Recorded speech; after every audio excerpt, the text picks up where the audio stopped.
A ginga do campeão Mané Garrincha, a ascensão e queda do rei do cangaço, a cruzada industrialista do Barão de Mauá, o populismo de Getúlio Vargas. A história nada mais é que a vida dos grandes homens, dizia o filósofo escocês Thomas Carlyle no século XIX. Mas tal conclusão não vale para o Brasil do século XXI. Somos a única grande democracia em que a publicação de biografias de personalidades públicas depende de autorização dos biografados ou de seus herdeiros. A norma está no artigo 20 do Código Civil, que protege a honra, a imagem e a privacidade das pessoas, e que, devido a uma interpretação restritiva da justiça, ameaça inviabilizar as biografias não autorizadas.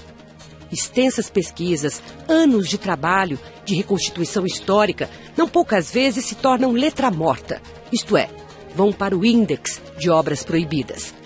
Isso apesar da nossa Constituição democrática, que garante a liberdade de expressão. Como corrigir essa injustiça? O projeto que altera o Código Civil avança lentamente no Congresso. Será que essa distorção pode ser revertida nos tribunais? Em manifesto lançado na Bienal do Livro, no Rio, dezenas de escritores e intelectuais afirmam que é hora de resgatar a biografia da condição a que está relegada. Abre aspas. Uma forma de manifestação em risco em virtude da proliferação da censura privada. Fecha aspas. Para falar de biografias, em especial dessas não autorizadas que têm provocado tantos debates nos tribunais brasileiros, recebemos em nossos estúdios no Rio de Janeiro Gustavo Binemboim, advogado, professor de Direito da Universidade Estadual do Rio, e aqui em São Paulo participou do programa Lira Neto, jornalista, autor da biografia de Getúlio Vargas, e Jorge Caldeira, escritor, autor de várias biografias, entre elas a do Barão de Mauá. Sejam muito bem-vindos. Os dois assinaram esse manifesto. Eu pergunto por quê, qual é a dificuldade prática que escritores, jornalistas, pesquisadores de história como vocês têm na hora de escrever e publicar uma obra dessa. Bom, as minhas biografias levam um mínimo de 3 anos de trabalho. E se você vai trabalhar 3 anos e vai ter que jogar fora o seu trabalho a fim de 3 anos, você não trabalha. Não dá para você escrever uma biografia pedindo uma autorização prévia, antes de começar a pesquisa, antes de fazer, quer dizer, basta você pensar. Isso lembra os tempos em que, na Idade Média, você tinha que ter autorização da Inquisição para publicar um livro, e prévia que a pessoa dava ou não dava a seu gosto, sem que você possa interpor nada. E, então, eu conheço vários escritores, acho que o Lira também, que deixaram de escrever biografias porque é um risco inútil, uma situação completamente anômala, você não tem nenhuma segurança jurídica, uma insegurança jurídica completa, nenhum editor topa. Quer dizer, um desses casos é o do Rui Castro, né? Que depois do problema com o Garrincha, não... Você vem desse grande sucesso aqui do Getúlio, escrever outras biografias, teve algum problema? Olha, eu até então tive sorte com os meus, vamos dizer assim, com os meus biografados e com os herdeiros dos biografados. O primeiro personagem nacional que eu trabalhei foi o Castelo Branco, o Marechal Castelo Branco, um livro que eu publiquei nos 40 anos do golpe. A filha do Castelo, Dona Antonieta, que morava no Rio de Janeiro, durante os 3 anos de trabalho, e ela não teve 5 minutos para me receber. Mas, em compensação, quando o livro saiu, ela também não tentou tirá-lo das livrarias. O José de Alencar era século XIX, não tinha herdeiros diretos, Padre Cícero era um padre, então, portanto, ao que nos consta, não tinha herdeiros. Não apareceu nenhum. Maísa, o Jaime Monjardim, filho de Maísa, foi bastante generoso, fornecendo o baú de Maísa para mim, embora depois tenha feito algumas observações em relação ao livro, e Getúlio, finalmente, que, como eu já disse algumas vezes, não é mais já não é mais propriedade da família, nem dos próprios herdeiros, já é uma propriedade, né, da história brasileira. Então, tive sorte até agora. Mas, de fato, os editores estão todos com o pé atrás, e quando a gente recebe os originais, lidos pelo nosso editor, a gente sempre tem lá aquela observação: será que isso aqui vai dar encrenca? É melhor consultar o departamento jurídico? Ou seja, agora, além do filtro do editor, além da leitura do editor, nós temos também os advogados da editora também sendo os avalistas. Eu sou uma pessoa muito traumatizada com isso, porque eu comecei a trabalhar em jornalismo muito cedo, ainda no auge do regime militar. E aí tinha 2 experiências com censura. Lugares onde a censura era exercida abertamente, tinha um censor lá, dizia dentro não da pode. redação, né? E aí você lutava contra isso, aprendiam o jornal, acontecia o que acontecesse, e havia muitas empresas que tinham esse processo de ter um censor interno, e aí sim era o verdadeiro terror, porque a pessoa dava conselhos sobre culinária, bom comportamento, etc. e tal, não tinha nenhuma autoridade técnica no assunto, mas censurava e obrigava quem quer escrever, hoje qualquer pessoa que quer escrever uma biografia, tem que ficar na coisa, será que ele vai gostar de mim? Será que é uma coisa infantil? Difícil. Eu queria perguntar para o Gustavo, porque ele representa a Associação Nacional dos Editores, não é, de livros, e vem acompanhando de perto esse caso. A Constituição, de fato, tem 2 artigos em que ela garante a liberdade de expressão, mas há também os artigos que garantem o direito à privacidade. Há uma discussão sobre qual é a prevalência, que direito vale mais que o outro? Existe a discussão, Mônica, mas a questão específica das biografias, ela gira em torno de um artigo do Código Civil de 2002, que é o artigo 20, que já nasceu velho.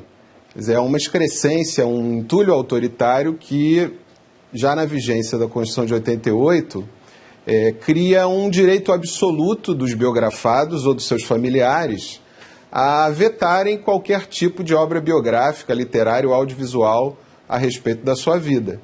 Isso é algo inimaginável em qualquer nação civilizada, porque as personalidades públicas, cuja trajetória existencial foi conduzida basicamente na esfera pública, tem, evidentemente, uma esfera de privacidade e de intimidade mais reduzida.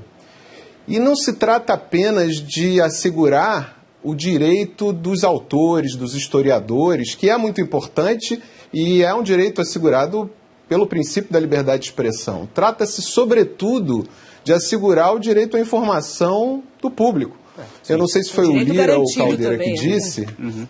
Claro, também é assegurado constitucionalmente, mas eu não sei se foi Lira ou Caldeira que disseram com precisão que o Código Civil trata no artigo 20 o direito de contar uma história como se fosse uma propriedade do seu protagonista. Isso. Ninguém é proprietário da história. A historiografia social é propriedade coletiva e se constrói coletivamente pelas múltiplas visões dos autores, dos historiadores e dos pesquisadores.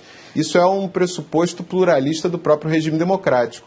Então é por isso que a Associação Nacional dos Editores, diante de uma incapacidade do processo político de dar uma resposta a essa demanda da sociedade, propôs uma ação direta de inconstitucionalidade perante o Supremo Tribunal Federal, quer dizer, no fundo, vocês acham objetivando acabar com essa censura privada às biografias. Ou seja, já que é uma questão constitucional, o Supremo decide qual direito tem prevalência e aí, digamos, ficaria sem efeito o Código Civil, esse artigo do Código Civil, ou precisa sim ser votado um projeto de lei que também está numa fila lá no Congresso para ser votado? Não, é claro que se o Congresso Nacional tivesse aprovado esse projeto de lei, como chegou a ser aprovado na Comissão de Constituição e Justiça, com um trabalho brilhante do deputado Alessandro Molon, seria preferível, né? Mas o processo político muitas vezes fica emperrado por lobbies. Eu tenho dito que os maiores opositores da liberação das biografias são políticos que temem a sua própria biografia. Então é preciso que o Supremo Tribunal Federal desemperre esse processo. E aí, por meio de uma interpretação conforme a Constituição, é possível se liberar a publicação de biografias dessa necessidade de um consentimento prévio. Imagina um consentimento prévio dos descendentes da nobiliarquia brasileira para publicar um livro como o da Mary Del Priori sobre o Primeiro Império. Isso é inimaginável, antidemocrático. O Lira quer fazer um comentário. Inclusive o argumento que o deputado, se não me engano, do Tocantins, do PDT, que ele utilizou exatamente para barrar a tramitação do processo, era exatamente essa. Num período eleitoral, né, poderia alguém fazer uma biografia de um determinado político, né, e isso poderia prejudicar a campanha de determinado candidato. Ou seja, é um argumento absolutamente insustentável quando se percebe que há algo muito maior em jogo. Olha, nos Estados Unidos, onde existe o mesmo problema, para você censurar um livro, você tem que provar que houve uma calúnia deliberada, contra vocês. Só depois você pode abrir um processo. Nenhum outro jeito de bloquear a circulação de um livro. Então, lá, evidentemente, que existindo os dois direitos, o direito à expressão, o direito do conhecimento público, das coisas, as pessoas que vivem em público hoje podem ter o direito amanhã de impedir que o que foi publicado no jornal ontem, porque é o que não gostou, seja lido por outro. Quer dizer, isso é uma situação absurda. Nos Estados Unidos é o contrário, absoluto. O direito de exprimir-se está muito acima de qualquer coisa. Caldeira, é isso que a gente precisa entender, ou seja, não está se pregando, nós não estamos defendendo que os jornalistas, que os biógrafos, que os repórteres, que os historiadores escrevam o que queiram sobre determinados personagens históricos. Existe uma responsabilidade naquilo que se escreve, ou seja, aquele que ultrapassar o limite, né, da verdade, o limite de inventar alguma história, caluniar ou deliberadamente, como coloca o Caldeira, ele vai responder perante a lei. Pelo crime, se for calúnia, injúria, difamação. Processo civil. Posteriormente a publicação do E sem impedir que o livro seja lido. Exatamente. Nos Estados Unidos, mesmo quando está com processo, e mesmo quando a pessoa é condenada, o livro continua circulando. Você não pode tirar um livro de circulação. Porque é obscurantismo, né? Isso é a emenda número 1 da Constituição dos Estados Unidos. Sagrada, diferente, né? Você ia falar, Gustavo? Eu ia dizer o seguinte, enquanto nos Estados Unidos existem centenas de biografias sobre ex-presidentes da República, e já existem algumas sobre o presidente Obama, aqui no Brasil nós estaríamos sujeitos a assistir apenas ao filme apologético sobre o ex-presidente Lula, sem que outros autores, historiadores, possam escrever livros e produzir outros filmes com outras visões sobre a trajetória dele, o que é absolutamente antidemocrático, inadmissível. Isso para qualquer personagem, isso para qualquer personagem, ou seja, a história é única, né? Claro. Ou seja, qualquer personagem tem uma versão, só tem né? uma versão. Mas há uma discussão em todo mundo, quer dizer, mesmo nos lugares onde há grande liberdade, inclusive nos Estados Unidos, sobre, digamos, qual é o limite, qual é o direito de privacidade para os fatos íntimos que um personagem não gostaria que viessem a público e tem direito de preservar.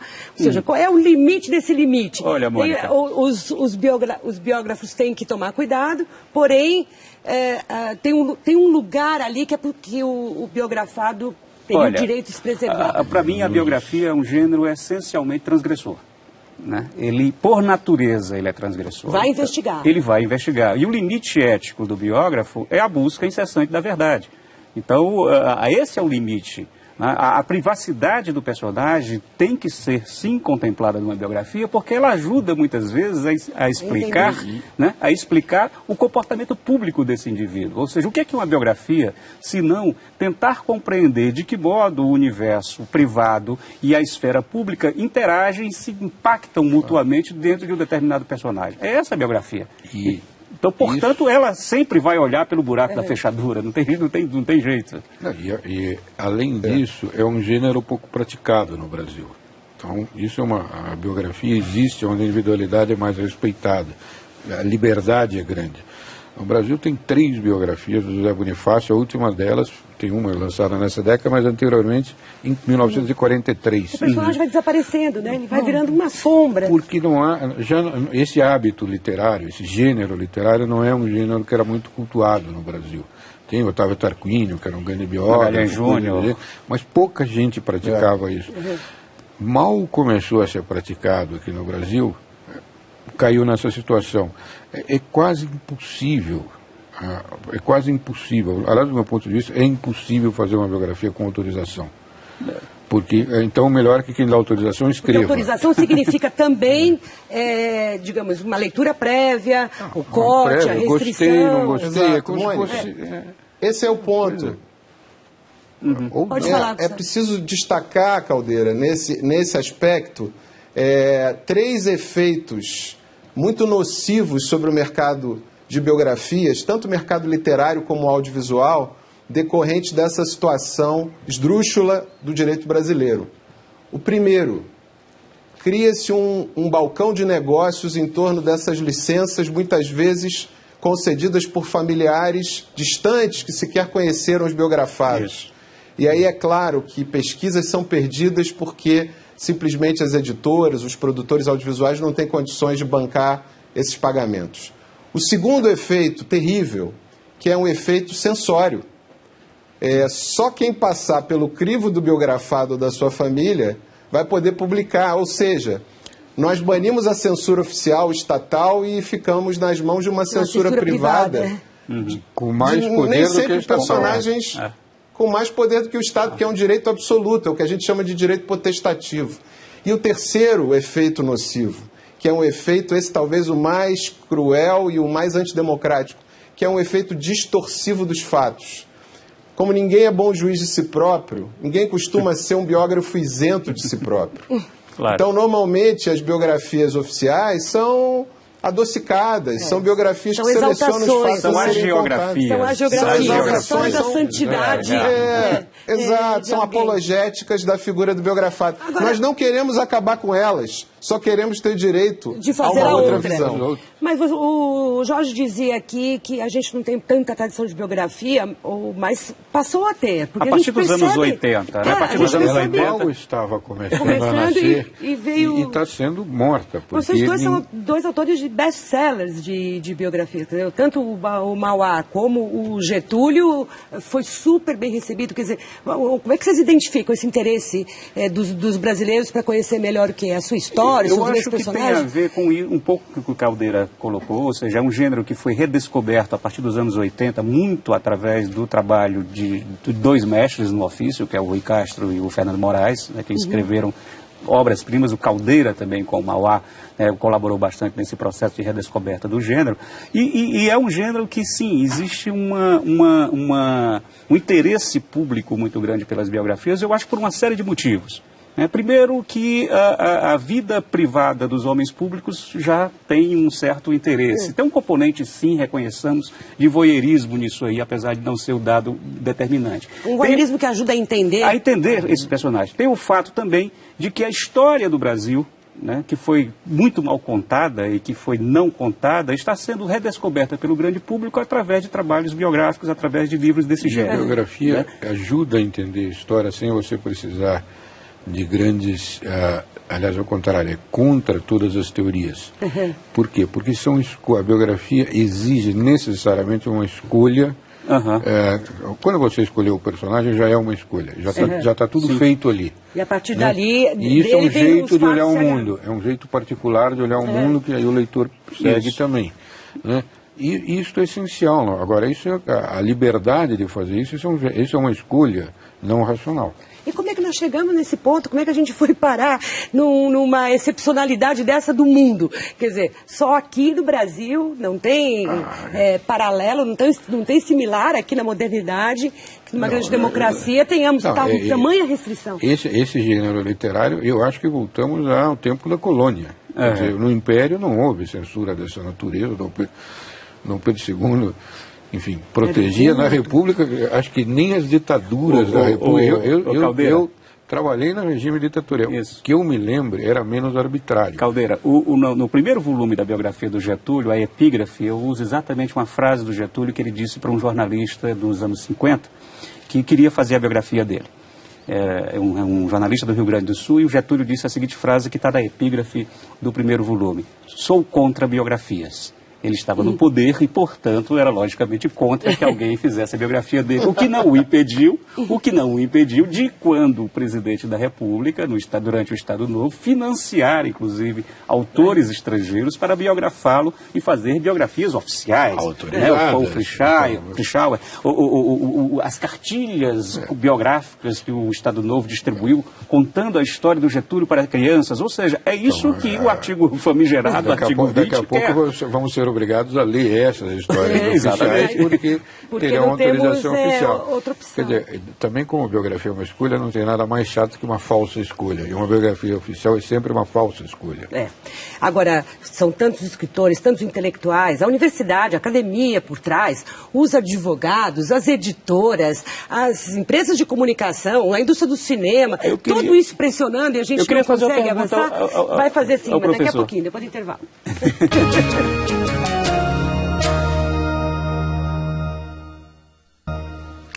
A classe que faz pressão pela liberação das biografias, para que elas não necessitem de autorização, é uma classe forte. Ela é composta por vocês, escritores, pelos jornalistas, pela academia, pela indústria de entretenimento, que também se interessa em fazer filmes, séries e tudo mais. Por que será que não se consegue avançar? É isso que eu quero perguntar, Gustavo. Quem é que está do outro lado? Né? Ou seja, quais forças estão do outro lado? Ou seja, está certo, os intelectuais, os escritores, mas quem é que está do outro lado? Contra quem nós estamos lutando? Apenas as famílias conseguem fazer todo esse lobby? Não, existe uma indústria de licenças de pessoas notórias, de pessoas conhecidas, de personalidades públicas, bem articulada e apoiada por advogados, que veem nisso um grande negócio. Então, diante de uma norma tão peremptória como foi esse artigo 20 do Código Civil, se tornou muito fácil a esses advogados, sob o suposto pretexto de defender a privacidade e a intimidade dos biografados, buscarem ações judiciais a proibição e o recolhimento de livros. Mas existe um lobby organizado? Basicamente isso, né? Mas existe também um lobby organizado no Congresso em relação a isso? Existe um lobby de artistas, curiosamente, muitos que combateram a ditadura militar e que hoje, em lugar da censura estatal que foi banida pela Constituição, defendem essa censura privada. Existe um lobby de políticos temerosos da revelação da sua própria biografia. E existe também, eu acho, um lobby de advogados interessados no seu métier profissional. Todos esses lobbies são legítimos, mas todos eles são inconstitucionais e contrários aos interesses democráticos maiores da sociedade brasileira. Então eu deixo aqui as últimas palavras para os dois biógrafos aqui na minha frente, quer dizer, que melhor argumento de lobby contrário vocês têm para isso? Eu espero que esse longo pesadelo acabe, porque é impossível escrever nessa situação, é impossível contar a história nessa situação, e se essa coisa progride para outros gêneros, nós vamos ter uma censura mais retrógrada, possivelmente, de que muitas ditaduras africanas. Então, que esse pesadelo acabe. Que a gente enxergue por esse jeito também, né? Porque senão esse sim é o verdadeiro fim da história. Espero que não, porque tem muitas histórias para serem contadas. Imaginamos quantas não foram contadas até hoje por causa disso, né? Gustavo, Lira, Jorge, muito obrigada pela participação aqui no Entre Aspas e muito obrigada a você também que nos acompanhou. A gente volta na quinta-feira. Até lá.